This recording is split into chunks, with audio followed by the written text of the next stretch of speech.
मेरे लिए UPSC examination को क्रैक करने का जो एम था या सर्विसेज में आने का जो एम था, उसका पूरा श्रेय मेरे पेरेंट्स को जाता है। में जो मूल मंत्र है, जो इस एग्ज़ाम की प्रिपरेशन करना चाहते हो, आपका ये एम है, उसको अपने माइंड में हमें क्लैरिटी रखना है।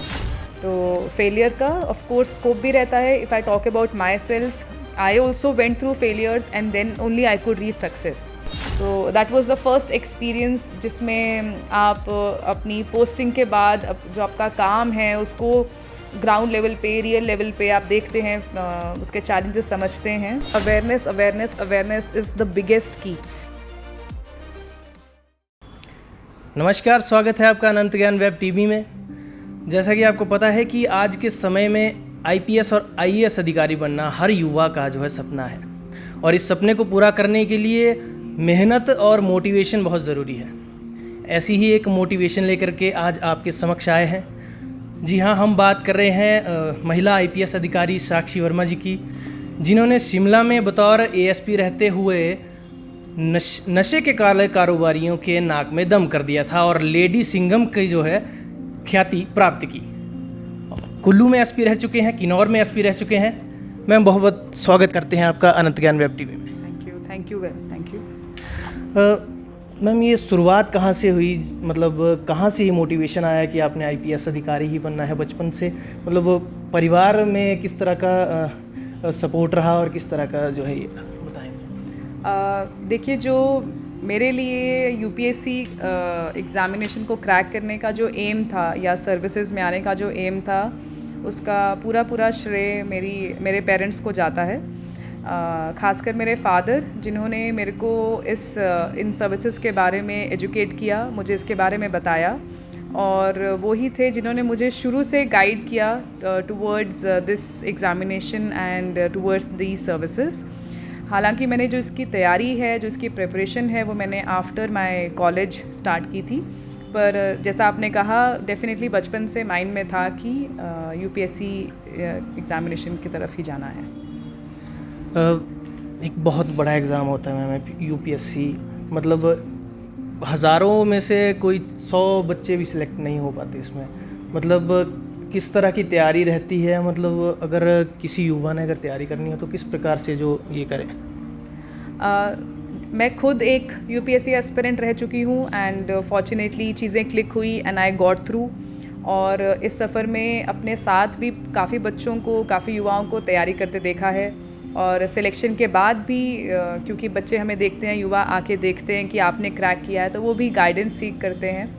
तो मैं ये बताना चाहूँगी कि जो इसमें जो मूल मंत्र है, जो हमें सबसे the thing that we have to focus on, पहले तो आई थिंक किसी भी एस्पिरेंट के माइंड में clarity, you have to have clarity कि आप इस एग्ज़ाम की प्रिपरेशन करना चाहते हो, आपका ये एम है, उसको अपने माइंड में हमें क्लैरिटी रखना है। उसको सिंगल माइंडेड फोकस के साथ, परसेवरेंस के साथ, डेडिकेशन के साथ उसके लिए हमें मेहनत करनी है, काम करना है। और जितना, कई बार मैंने ऐसा देखा है कि बच्चों को पहले से बहुत एप्रीहेंशन होती है, या वो हाफ माइंडेड होते हैं, या उनको लग रहा होता है कि वी कैन ट्राई, ये भी करके देख लेते हैं। आई वुड सजेस्ट कि जब तक आपके मन में एक बार इस एग्ज़ाम को एक शॉट देने का मन है, आप चाहते हैं कि हमें अपना एक बार हमने ये एग्ज़ाम की तैयारी करके इसको क्रैक करके देखना है, तो आई वुड सजेस्ट कि फिर उस समय सिंगल माइंडेड फोकस रख के सिर्फ इसी एग्ज़ाम के बारे में तैयारी करें, इसी एग्ज़ाम के बारे में पढ़ाई करें, एंड देन इसके लिए आप अपीयर हों।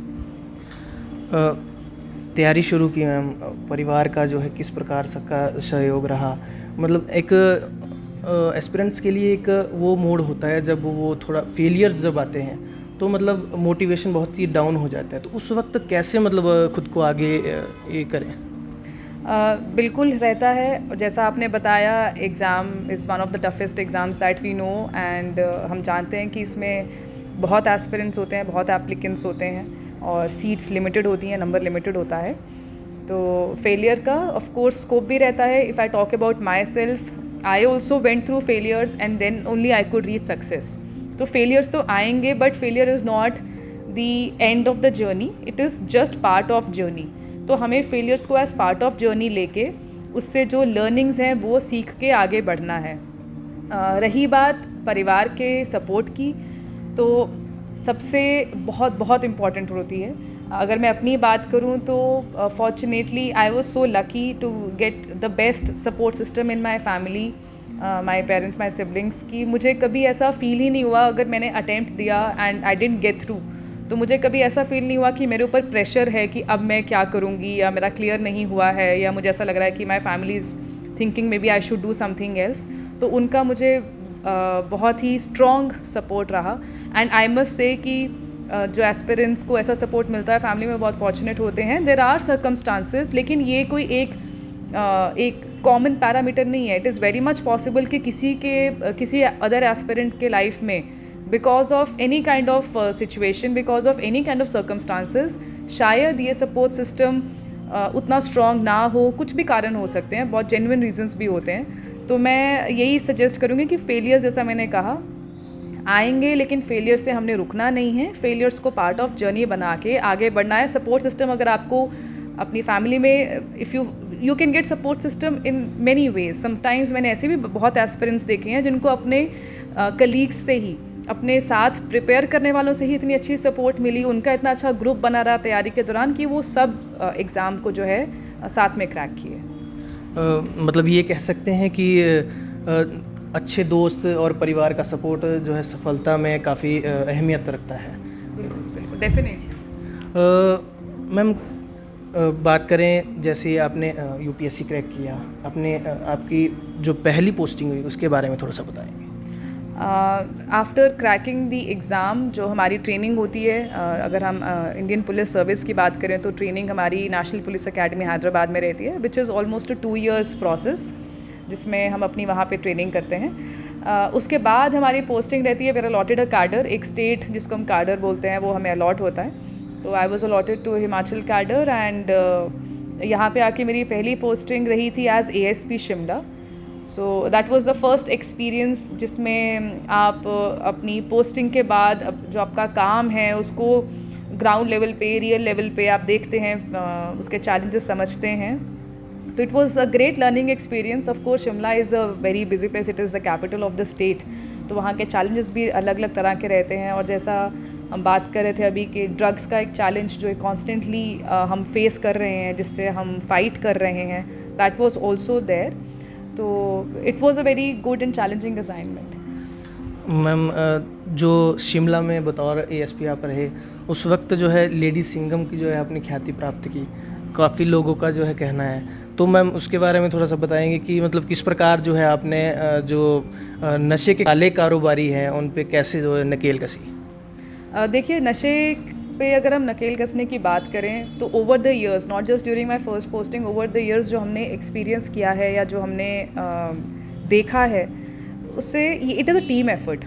ये एक टीम एफर्ट है। सबसे पहले तो अगर हम अपने डिपार्टमेंट में ही बात करें तो जो मैं बतौर ASP या as SP I can take initiatives और आई कैन पुश और force something in one direction, but ultimately हमारा टीम एफर्ट होगा, हमारी अपनी टीम, हमारे थाने के लोग, हमारे going up to all ranks, constable से लेके इंस्पेक्टर्स तक, हमारे GOs, उन सब का एक टीम एफर्ट होता है। So everywhere wherever we have got success it has always been because of team effort. और ड्रग्स की प्रॉब्लम को अगर हम समझें तो enforcement by police is one aspect, लेकिन यही टीम एफर्ट और एस्पेक्ट्स में भी आता है, क्योंकि जब हम जो आज हम प्रॉब्लम फेस कर रहे हैं उसमें एनफोर्समेंट करके एक्यूज को पकड़ना, ट्रैफिकर्स को पकड़ना एक एस्पेक्ट है, लेकिन साथ ही जो हमारे युवा इस प्रॉब्लम में फंस चुके हैं उनको इस प्रॉब्लम से निकालना एक अलग एस्पेक्ट है। उनको वापस रिहैबिलिटेट करना, उनकी फैमिली से जोड़ना, उनको नॉर्मल लाइफ में जोड़ना, रोज़मर्रा की लाइफ में उनको वापस लाना, that is another challenge. So it is a wholesome aspect जिस पे now we feel we have to work together. मैं बात करें इसके बाद जो है आपने बतौर SP भी सेवाएं दी, किन्नौर में दी, कुल्लू में दी। उसके बाद जो है काफ़ी जो है केसेस ऐसे रहते हैं जिसमें लोगों का कहना होता है कि पुलिस ने जो है अपने में ही कुछ टाल मटोल कर दिया, और ये कुछ भी काफ़ी चीज़ें जो पुलिस के बारे में सुनने को मिलती हैं। तो इन चीज़ों को कैसे फेस करते हैं हम, कैसे? देखिए, पुलिसिंग जो काम है अगर हम उसको समझें तो उसमें देखिए हमारे पास कोई भी केस आएगा उसमें normally 2 parties would be involve, और एक का एक वर्जन होगा, दूसरे का दूसरा वर्जन होगा। एंड उसके बाद it becomes matter of investigation to find out what actually happened. Police case दर्ज करती है, इन्वेस्टिगेशन करती है, बट इट इज़ ऑब्वियसली इसमें ऐसा होगा ही कि हम एक तरफ कि किसी एक की वर्जन सही निकलेगी और हो सकता है दूसरे की वर्जन गलत निकले.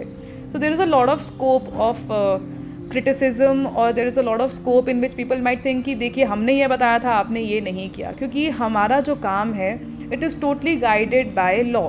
हम उन्हीं चीज़ों को जो हमारा लॉ कहता है, हमारे जो एविडेंसेस हैं उनको सामने रखते हुए प्रोसीजरली हमें आगे बढ़ना है. सो येस, पुलिस के काम में क्रिटिसिज्म हो जाता है समटाइम्स. हम जो और एक और चीज़ ये रहती है कि जो काम हम कर रहे हैं उसको normally we can not talk about it step by step, because एक कॉन्फिडेंशियलिटी भी होती है, एक सेंसिटिविटी भी होती है कई मैटर्स की. तो हम चाहे कोई चीज़ में प्रोग्रेस भी कर रहे हैं पर उसके बारे में हम step by step we might not be able to tell everyone. Maybe the complainant we will be able to tell, लेकिन we will not be able to tell everyone. तो उससे एक बाहर टाइम टू टाइम मैसेज शायद नहीं पहुंच पाता है कि एग्जैक्टली क्या चीज़ चल रही है. हाँ, और हमारा जो जस्टिस सिस्टम की अगर हम बात करें तो उसका लॉजिकल एंड तो तभी होता है जब मुलजिम को सज़ा मिलती है, और सज़ा तो पुलिस ने नहीं देनी है, सज़ा तो कोर्ट से मिलती है. तो once the case is investigated, उसके बाद उसको हम लोग चार्जशीट करते हैं, उसको हम लोग कोर्ट में देते हैं, वहाँ तक हमारा काम ख़त्म हो जाता है विद रिगार्ड टू इन्वेस्टिगेशन. वहाँ से ट्रायल का काम स्टार्ट होता है जिसमें ऑफ कोर्स पुलिस इन्वॉल्व होती है, बिकॉज इन्वेस्टिगेशन पुलिस ने की है. तो जब तक लोगों को उसका लॉजिकल एंड दिखता है, मान लीजिए किसी ने कोई क्राइम किया है और उसको सज़ा मिली है, इट टेक्स सम टाइम, उसमें कुछ समय लग जाता है. तो इसलिए शायद लोगों को ये लगता है कि देखिए ये हुआ था लेकिन अभी तक इस चीज़ में इंसाफ नहीं मिला या अभी तक इसमें रिजल्ट नहीं आया. तो they are also right in their perspective, but we have to understand that the way things progress in the procedure which is, या जैसे चीज़ें प्रोग्रेस करती हैं उसमें ये कुछ मिसअंडरस्टैंडिंग या ये एक आशंका लोगों के मन में आ जाती है कि अभी तक ये चीज़ क्यों नहीं हुई है या अभी तक इसका रिजल्ट क्यों नहीं मिला. तो that scope is there because the police work is such. We are dealing with crime, we are dealing with two people, one would be right, one would be wrong. So there is a lot of scope in which a lot of people might feel offended कि आपने हमारी हिसाब से नहीं किया या हमारी बात नहीं सुनी. मैम, आज के समय में अगर देखा जाए तो साइबर क्राइम बहुत बड़ा जो है अपराध इस वक्त हो चुका है और काफ़ी जो है लोग इससे ग्रसित भी हैं. तो मैम कैसे लोगों को मोटिवेट करें कि इससे कैसे बचा जाए, मैम थोड़ा सा बताएंगे. ये तो सबसे बड़ा चैलेंज है, आई मीन जिससे जो हम लोग आज देख रहे हैं. आपके माध्यम से इसमें तो हमने ये चीज़ रियलाइज़ करी कि awareness awareness awareness is the biggest की. हमें अपने लोगों को ज़्यादा से ज़्यादा अवेयर करना है, उनको बताना है, क्योंकि हमारे पास भी कई बार किसी तरह के फ्रॉड तब पता लगते हैं, उनका तरीका तब पता लगता है जब वो रिपोर्ट होता है. एंड कभी कभी लोग रिपोर्ट भी नहीं कर पाते हैं या नहीं करवा पाते हैं. So cyber crime is a very big challenge. And when we say cyber crime, basically I am referring to all kind of frauds. कोई भी फ्रॉड तरीका जिससे कि किसी का पैसा कोई लेने की कोशिश कर रहा है. अगर हम यहाँ बात करें जो हम बीते दिनों कुछ दिनों की या सालों की कुछ बात करें जो केसेस आ रहे हैं, उसमें starting from multi level marketing schemes, जिसमें पैसा लेके, लोगों से पैसा लेके उसको फर्दर आगे और क्लाइंट्स बना के पैसा आपका डबल होगा या आपको कुछ गिफ्ट्स मिलेंगे. एक तो ये स्कीम्स से बहुत लोगों का पैसा गया है. कुछ समय तक रिटर्न्स आते रहते हैं, लोग लगाते रहते हैं, फिर उसके बाद जब रिटर्न्स आने बंद हो जाते हैं, by that time people realise कि हमारे साथ तो फ्रॉड हुआ है. और तब तक मे बी जो सबसे टॉप लेवल पे रहते हैं लोग, दे हैव मेड मनी. तो तब, और इसमें कईयों की तो रिपोर्टिंग 2 साल 3 साल 4 साल, and you know it takes a few years to report such matters. तो जिसका पैसे का नुकसान हुआ होता तो उसको लगता है कि हमारा पैसा वापस आना चाहिए. तो जितना समय बीतता रहता है इन फ्रॉड्स में, उतना ही जो पैसे का ट्रेल निकालना होता है, पैसे का कहाँ कहाँ गया, किसने उसको अल्टीमेटली यूज़ किया, उसको बेनिफिशरी को वापस दिलाना, वो और चैलेंजिंग होता रहता है. Then we have also seen, हमारे यहाँ पे इस तरह के फ्रॉड्स बहुत हो रहे हैं कि हमें बाहर ले जाने के लिए, कंट्री से बाहर किसी और कंट्री में भेजने के लिए हमसे डॉक्यूमेंट्स बनाने के लिए पैसे ले लिए, लेकिन हमें भेजा नहीं. This is also something that we are seeing. हमारे पास ऐसी भी कंप्लेंट्स हैं. तो ज़रूरी नहीं है कि फ़ोन से ही फ्रॉड हो रहा है, इस तरह के फ्रॉड्स भी हो रहे हैं. अगर अब हम फ़ोन के फ्रॉड्स की बात करें तो उसमें तो मैं बोलूँगी कि सबसे ज़्यादा they are trying to victimise, they are trying to target retirees, जो पेंशनर्स हैं, रिटायरीज़ हैं या रिसेंटली रिटायर हुए हैं, because they have got some benefits, retirement benefits उनको मिले हैं, उनको पता है कि इनके अकाउंट्स में पैसा है, and maybe they are not as well versed with technical details of mobiles, of websites, of online transactions as maybe the youngsters are. तो उनको टारगेट किया जा रहा है. हमारे पास ऐसे केसेस आ रहे हैं कि व्हाट्सएप में मैसेज आ रहा है, देयर आर सर्टेन फाइल्स, आपको अननोन नंबर से कोई व्हाट्सएप कॉलिंग कर रहा है या मैसेज भेज रहा है, तो आप लोग अननोन फाइल्स को, अननोन लोगों की भेजी हुई फाइल्स को डाउनलोड ना करें. हमने ये केसेस भी देखे हैं कि किसी अननोन नंबर से मैसेज आया और उसने हमारे कंप्लेनेंट ने उस फाइल को डाउनलोड कर लिया क्योंकि उसको कोई मैसेज आया था. कुछ भी लिखा हो सकता है. इट कुड ये भी लिख सकते हैं कि ये आपकी बैंक स्टेटमेंट है या आपका कुछ भी लिख सकते हैं, आपका गिफ्ट वाउचर है, एनीथिंग कुड बी रिटन. लेकिन हमने ऐसे अननोन लोगों के द्वारा भेजी हुई फाइल्स को डाउनलोड नहीं करना. ये this is another way of fraud. इसमें ऐसी फाइल्स को डाउनलोड करके वर्चुअली आपके फ़ोन का कंट्रोल लिया जा रहा है और उसके बाद आपसे तो OTP भी नहीं मांग रहे हैं. पहले हम बोलते थे OTP शेयर नहीं करना, इसमें तो OTP की भी ज़रूरत नहीं है बिकॉज फ़ोन का सारा कंट्रोल ही उन्होंने वर्चुअली अपने पास ले लिया है. सो ये एक नया तरीका है. So awareness is the key in such things, और जो हमारे वनरेबल ग्रुप्स हैं उन तक अवेयरनेस ज़्यादा पहुंचाना ज़रूरी है.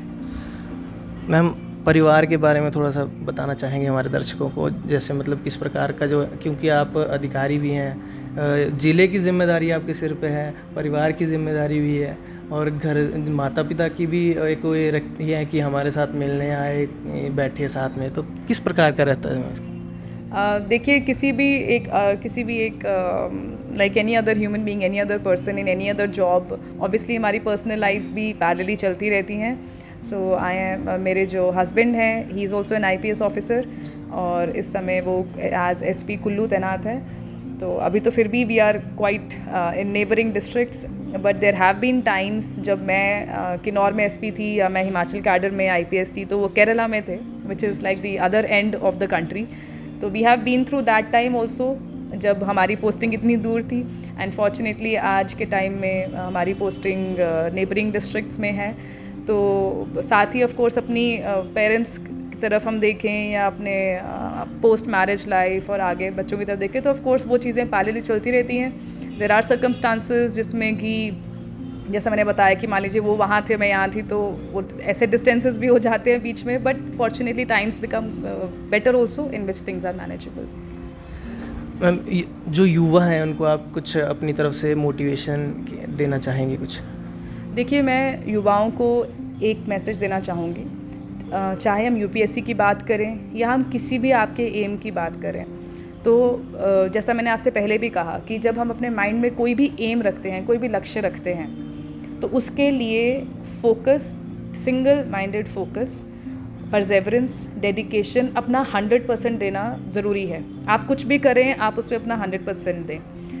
साथ ही ये ज़रूर ध्यान रखें कि कोई भी लक्ष्य या कोई भी एम आपकी लाइफ नहीं है, आपकी लाइफ बियॉन्ड दैट एम है. तो आपने इफ़ थिंग्स वर्कआउट, आपने अपना बेस्ट दिया, आप अपना 100% दो. इट वर्क्स आउट, ग्रेट, बहुत अच्छी बात है आपके लिए. बट साथ ही मैं ये भी कहना चाहूँगी कि अगर किसी भी कारण से, क्योंकि बहुत फैक्टर्स होते हैं, सब चीज़ें हमारे हाथ में नहीं होती हैं, किसी भी कारण से अगर you are not able to get through, then it is not the end of everything. It was just part of your life. कोई भी चीज़ आपकी लाइफ से बड़ी नहीं है. अपनी लाइफ को आपने you look for, then you go for something, maybe look for something better, maybe it is leading you to something better in life. शायद कुछ और आपके लाइफ में डेस्टिन्ड है, तो उसके लिए काम करें. लेकिन हमने ओवरऑल ये देखना है कि हमारी लाइफ का मोटिव, हमारा जो मोटिव है वो ये है कि how to lead a happy, contented, healthy life. तो इसलिए मैंने कई बार ये भी देखा कि बच्चे इतने डिसअपॉइंट हो जाते हैं that they think of extremes. तो उसको भी साइमल्टेनियसली लेके चलें. अपना 100% दिया, वेरी गुड. फिर भी नहीं हुआ, no problem. Life is beyond that and we can still think of many other options in life. Anant Gyan से जुड़ने के लिए बहुत बहुत धन्यवाद. Thank you. ये थे SP साक्षी वर्मा जी, जिन्होंने आपको अपने लाइफ के बारे में बताया, पुलिस के इस पद पे बैठने पे किस प्रकार की जो है जिम्मेदारियां होती हैं उसके बारे में बताया आपको, और एक साथ ही मोटिवेशन भी दी कि किस प्रकार से आप अपने लक्ष्य को प्राप्त कर सकते हैं. जुड़े रहे हैं अनंत ज्ञान वेब TV के साथ. मंडी से पुष्पराज की रिपोर्ट.